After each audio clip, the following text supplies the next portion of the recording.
ในช่วงงานศพของอดีตผู้นำท่านอายะตอละทางจิตวิญญาณเนี่ยนะครับก็คือท่านผู้นำคนใหม่มอจบานะครับซึ่งจนบัดนี้ยังไม่ปรากฏตัวเลยท่านยังไม่ปรากฏตัวใช่ไหมยังไม่ปรากฏตัวเลยยังไม่มีการปรากฏยังไม่ปรากฏตัวและก็มีคำพูดจากอาลีโคเมนีอาลีโคเมนีเป็นหลานของอายาโตลลาห์คนแรกเลยเขาพูดว่าหากใครไปเจรจาหลังจากนี้ถือว่าเป็นผู้ทรยศผมคิดว่ารอบใหม่ที่สงครามที่สู้กันรอบเนี้ยมันก็เป็นประเด็นที่อยู่ใน14ข้อหลักๆก็น่าจะเป็นเรื่องของฮอร์มุซ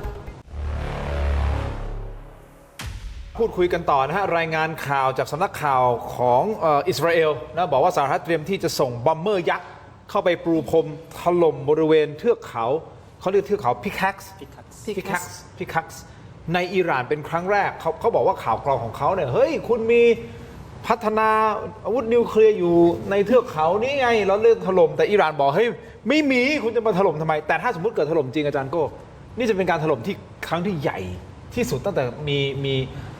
มีความขัดแย้งมาใช่หรือไม่อันนี้ฟังหูไว้หูแล้วกันว่าเราจะเชื่อฝั่งไหนนะครับอันนี้ก็แค่อยากขออนุญาตแชร์ข้อมูลจากฝั่งตะวันตกแล้วกันนะครับเชื่อไม่เชื่ออีกเรื่องหนึ่งนั่นก็คือเทือกเขาพิคักซ์เนี่ยมันก็อยู่ในแนวเดียวกับเขาซากอสนะครับที่ผมเคยอธิบายว่านี่คือป้อมปราการขนาดยักษ์ของอิหร่านใครจะเข้ามาต้องผ่านป้อมปราการอันนี้ซึ่งนะครับตามข่าวกรองของตะวันตกก็คือข้างในเทือกเขาเนี่ยก็จะเป็นฐานทัพเป็นอาวุธและก็มีสถานที่วิจัยผลิตนิวเคลียร์ด้วยแล้วก็ซึ่งห่างจากเทือกเขาพิคักซ์นั้นประมาณสัก 2.5 กิโล3 กิโลเนี่ยก็จะเป็นโรงงานผลิตแร่ยูเรเนียมนะครับเพราะฉะนั้นมันก็เชื่อมโยงต่อกันในโครงการผลิตนิวเคลียร์ของอิหร่านเพราะฉะนั้นถ้าเชื่อว่าอันนี้เป็นจริงนะครับอันนี้ก็จะเป็นการ step up ก้าวไปข้างหน้าอันสำคัญมากระหว่างสำหรับสหรัฐกับอิสราเอลที่จะทำลายศักยภาพในการผลิตนิวเคลียร์ของอิหร่านแต่ทั้งนี้ทั้งนั้นณตอนนี้ก็เป็นแค่วาจาเป็นแค่คำพูดเรายังไม่รู้ว่าจะทำจริงหรือไม่แต่ถ้าทำจริงนี่คือเรื่องใหญ่ถ้าทำจริงก็คือว่าคุณก็จะต้องใช้ระเบิดที่มันเจาะสว่านเข้าไปในภูเขาเพราะว่ามันจะอยู่ข้างในภูเขาอย่างที่ผมเคยอธิบายในรายการนี้ทุกสิ่งทุกอย่างอยู่ข้างในภูเขาหมดอยู่ข้างในภูเขาหมดเพราะฉะนั้นยากมากถามว่าเขามีเทคโนโลยีที่จะทิ้งระเบิดที่เป็นควงสว่านเจาะเข้าไปได้ไหมเขามีเทคโนโลยีนั้นแต่เราก็ไม่รู้ว่ามันจะมีศักยภาพมากน้อยขนาดไหนนะครับแต่ขออนุญาตแชร์เพิ่มอีกนิดนึงนะครับถ้าพูดถึงภายในอิหร่านอารมณ์ก็เป็นยังไงนะครับคือในช่วงงานศพของอดีตผู้นำท่านอายะตอละทางจิตวิญญาณเนี่ยนะครับก็คือท่านผู้นำคนใหม่มอจบานะครับซึ่งจนบัดนี้ยังไม่ปรากฏตัวเลยท่านยังไม่ปรากฏตัวใช่ไหมยังไม่ปรากฏตัวเลยยังไม่ปรากฏยังไม่ปรากฏตัวแต่ไม่เป็นไรนะครับในงานศพนั้นก็มีการอ่านแถลงของมอจบานะครับการแถลงนั้นมีประโยคที่พูดว่าการล้างแค้นเป็นความต้องการของประชาชนและจะเกิดขึ้นแน่นอนล้างแค้นให้กับเลือดของผู้นำและผู้ที่พลีชีพทุกคนอีกประโยคนึงเราต้องจัดการกับอาชญากรผู้เสื่อมเกียรตินั่นก็คือทั้งทรัมป์และเนทันยาฮูอีกประโยคนึงผู้ที่รักเสรีทั่วโลกจะร่วมด้วยนะครับอันนี้ก็คือมอจบาตและก็มีคำพูดจากอาลีโคเมนีอาลีโคเมนีเป็นหลานของอายาโตลลาห์คนแรกเลยไม่ได้มีตำแหน่งทางการเมืองแต่ว่ามีศักดิ์เป็นหลานเพราะฉะนั้นสำคัญเขาพูดว่าหากใครไปเจรจาหลังจากนี้ถือว่าเป็นผู้ทรยศเพราะฉะนั้นนี่คืออารมณ์ภายในประเทศอิหร่านและนี่คือคำพูดของผู้นำของอิหร่านทั้งผู้นำทางจิตวิญญาณทั้งผู้นำต่างๆนั้นและนอกเหนือจากนั้นนะครับที่สำคัญที่เราควรจะเข้าใจก็คือว่าอิหร่านเนี่ยก็ไม่ใช่เสียงเดียวกันไปหมดนะครับก็จะมีฝั่งพลเรือนประธานาธิบดีเซบาสเตียนเนี่ยฝั่งนี้ต้องการเจรจาฝั่งนี้ต้องการยุติแต่ก็จะมีฝั่งกองทัพซึ่งไม่ต้องการที่จะยุติอย่างเช่นประธานสภารัฐสภากาลิบอฟเนี่ยเขาเป็นอดีตผู้บังคับบัญชากองทัพอากาศนะครับเขาไม่เชื่อทรัมป์เขาไม่ไว้ใจทรัมป์เขาตั้งคำถามว่าไอ้เงินกองทุน300,000 ล้านใน MOU เนี่ยที่คุณบอกว่าจะตั้งเนี่ยเอาเงินมาจากไหนไม่มีใครตอบได้เอาเงินมาจากไหนไอ้เรื่องคว่ำบาตรไม่คว่ำบาตรเนี่ยคุณจะทำได้จริงหรือไม่จริงเขาไม่เชื่อแล้วก็มีนายพลอีกคนหนึ่งนะครับชื่อว่าฟาเอดีผมจำชื่อไม่ได้ไปดินะครับเป็นนายพลอาวุโสเขาเคยเป็นอดีตผู้บังคับบัญชากองกำลังกุดส์กุดส์นี่ก็คือคล้ายๆ CIA แต่เป็นของอิหร่านและมีความแน่นแฟ้นอย่างมากกับทั้งเฮซบอลละในเลบานอนฮามาสในปาเลสไตน์และก็ฮุตตี้ในเยเมนนะครับเพราะฉะนั้น นี่คือฝั่งที่ไม่ไว้ใจทรัมป์ไม่เชื่อใจทรัมป์เพราะฉะนั้นเลือกที่จะสู้รบกันต่อไปจนกระทั่งมีท่าทีว่าทางฝั่งสหรัฐนั้นมีความยอมอย่างแท้จริงณตอนนี้เขายังไม่เชื่อว่าจะยอมอย่างแท้จริงและณตอนนี้ฝั่งกองทัพถ้าถามผมนะเป็นผู้ตัดสินใจอาจารย์พรพันธ์เสริมนิดนึงก่อนที่จะไปที่อาจารย์อัดนะครับแสดงว่าณตอนนี้อารมณ์ของคนก็คือลุยแหละถูกไหมฮะลุยก็คือและไม่ยอมนะเจรจาไม่มีการเจรจาแล้วเพราะว่าประโยคที่อาจารย์โก้อ่านเป็นคำแถลงของท่านโมสบาคือไม่มีการเจรจาอิหร่านไม่เคยเชื่อสหรัฐอเมริกามาโดยตลอดอยู่แล้ว ตั้งแต่ทั้งก่อนหน้านี้ทั้งในตอน MOU แล้วก็จนถึงปัจจุบันก็คือไม่เคยไว้ใจไม่เคยเชื่อนะคะอันที่สองที่อาจารย์โก้พูดถึงอารมณ์ความรู้สึกของประชาชนนะคะคือตอนนี้คนอิหร่านอารมณ์เขาเป็นอันหนึ่งอันเดียวกันแหละในความสูญเสียกับการรู้สึกที่จะต้องปกป้องประเทศเพราะฉะนั้นมันไม่มีจุดหรือว่าตรงไหนที่บอกว่าจะต้องกังวลหรือว่าเขาไม่ต้องกังวลกับการที่จะต้องถูกคว่ำบาตรเพราะเขาถูกคว่ำบาตรมา40กว่าปีเขาไม่เดือดร้อนตรงนี้อยู่แล้วนะคะเพราะฉะนั้นถามว่าคว่ำบาตรไปแล้วเขาจะลำบากกว่าเดิมไหมเขาไม่ได้รู้สึกอะไรแบบนั้นอยู่แล้วนะคะเพราะฉะนั้นสิ่งนี้ไม่สามารถที่ถ้าเราพูดว่าไม่สามารถจะมาขู่อิหร่านได้อะอิหร่านเขาไม่กลัวอยู่แล้วนะคะอันที่สองต่อมาคือการเสียชีวิตของผู้นำสูงสุดอดีตผู้นำสูงสุดก็ตามหรือประชาชนก็ตามสิ่งหนึ่งที่เราลืมคิดไปโดยตลอดซึ่งก็เคยพูดกับคุณทินไปแล้วว่าอิหร่านเขามีความมั่นคงในเรื่องของศาสนานะคะเพราะฉะนั้นการเสียชีวิตของผู้นำการเสียชีวิตด้วยลักษณะแบบนี้มันคือสิ่งที่เขารู้สึกภูมิใจรู้สึกเป็นเกียรติเพราะฉะนั้นมันไม่ทำให้เขาหวาดกลัวหรือจะต้องคิดอย่างอื่นได้งั้นผมสรุปอย่างนี้ได้ไหมครับว่าอารมณ์แบบนี้การเจรจาไม่มีละคือไม่เห็นประตูของการเจรจาหรือว่า MOU ที่จะมานั่งคุยกันเรื่องสันติภาพไปแล้วนั่นหมายความว่าอะไรหมายความว่าตาต่อตาฟันต่อฟันจนถึงที่สุดตายกันไปข้างหนึ่งอย่างนี้พูดอย่างนี้ได้ไหมฮะไม่กล้าพูดอย่างนี้ซะทีเดียว เพราะว่าเขาพร้อมคือถามว่า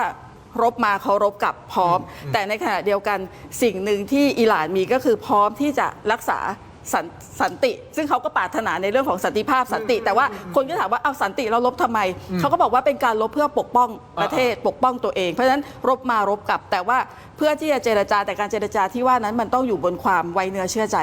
บนความเชื่อใจได้ซึ่งย้อนแย้งไงเพราะความไว้เนื้อเชื่อใจมันไม่มีเชื่อใจไม่ได้ก็ตราบใดที่สหรัฐอเมริกายังทำให้เชื่อใจไม่ได้อิหร่านก็ไม่ยอมหยุดเหมือนกันอาจารย์ครับผมคิดว่าในตรงบอมที่คุณทินพูดถึงเนี่ยก่อนสงครามถ้าผมจำไม่ผิดนะก่อนสงครามรอบแรกเนี่ยมีการทิ้งบอมลงไปใหญ่ๆเลยลงไปในจังหวัดนาธานอิสฟางานรอบเตหะรานน่ะตรงนั้นเนี่ยโดยเชื่อว่ามีโรงงานอาวุธนิวเคลียร์ของอิหร่านอยู่ในรอบนึงแล้วนะผมว่าไอ้บอมใหญ่นี้ก็อาจจะเป็นแบบนั้นประเด็นนี้เนี่ยประเด็นขณะนี้เนี่ยผมก็ไม่แน่ใจว่าผมคิดว่าเราถูกทำให้เชื่อว่าอิหร่านมีอาวุธนิวเคลียร์เราถูกทำให้เชื่อโดยสหรัฐจากสื่อตะวันตกใช่ว่าอิหร่านมีอาวุธนิวเคลียร์เพราะฉะนั้นอิหร่านก็คือผู้ก่อการร้ายที่มีอาวุธนิวเคลียร์แต่จริงๆหลายประเทศมีอาวุธนิวเคลียร์นะซึ่งจริงๆแล้วถ้าโดนัลด์ทรัมป์เองสหรัฐเองเนี่ยอยากจะให้เขาไม่มีอาวุธนิวเคลียร์เนี่ยมันมีข้อตกลงอยู่ก่อนหน้านี้อยู่แล้วเพียงแต่พอโดนัลด์ทรัมป์ในรอบแรกเข้ามาเนี่ยใน2018เนี่ยถอนตัวออกมาจากข้อตกลงดังนั้นในนั้นก็มีจีนมียุโรปอยู่นะครับผมกำลังบอกว่าขณะนี้เนี่ยประเด็นทั้งอาวุธนิวเคลียร์ประเด็นทั้งฮอร์มุซเดี๋ยวจะลามไปในทะเลแดงคืออาวุธนิวเคลียร์เนี่ยอิหร่านเราถูกให้เชื่อว่าอิหร่านมีอยู่ประมาณสักสมรรถนะยูเรเนียมเนี่ยไปถึงขั้นที่ 60%ซึ่งมีประมาณสัก400 กิโลถ้าถูกขยับไปพัฒนาอีกนิดนึงก็จะกลายเป็นอาวุธนิวเคลียร์ซึ่งอันเนี้ยไม่มีใครพิสูจน์ได้ชัดว่าใช่หรือเปล่าหรือจริงๆอิหร่านก็มีจริงๆแล้วก็เป็นไม้เด็ดสุดท้ายที่ออกมาถล่มก็เป็นไปได้ผมคิดว่ารอบใหม่ที่สงครามที่สู้กันรอบเนี้ยมันก็เป็นประเด็นที่อยู่ใน14ข้อหลักๆก็น่าจะเป็นเรื่องของถ้าหลักๆเลยนะถ้าให้ผมไล่เรียงเนี่ยก็น่าจะเป็นเรื่องของฮอร์มุซแต่รอบที่แล้วเป็นฮอร์มุซล้วนๆแต่รอบนี้จะเป็นฮอร์มุซกับช่องแคบบัฟเอลมันเดฟด้วยทะเลแดงอะไรพวกนี้อีกหนักกว่าเดิมอีก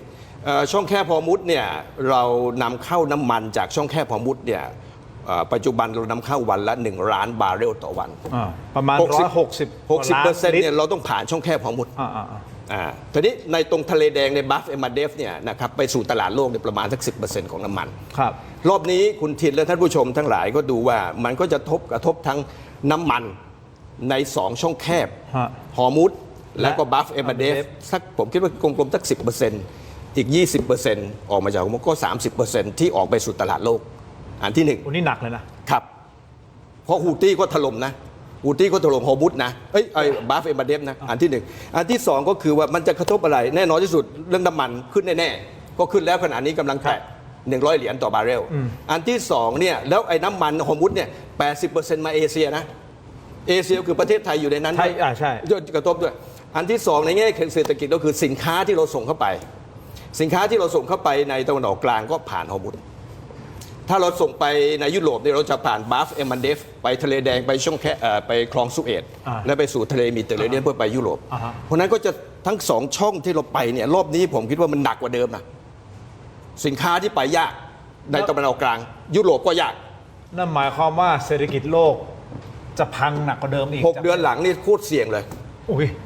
น้ำมันที่ซาอุดิอาระเบียจะส่งไปตะวันออกกลางเขาส่งไปที่จังหวัดยันบูใช่ไหมครับ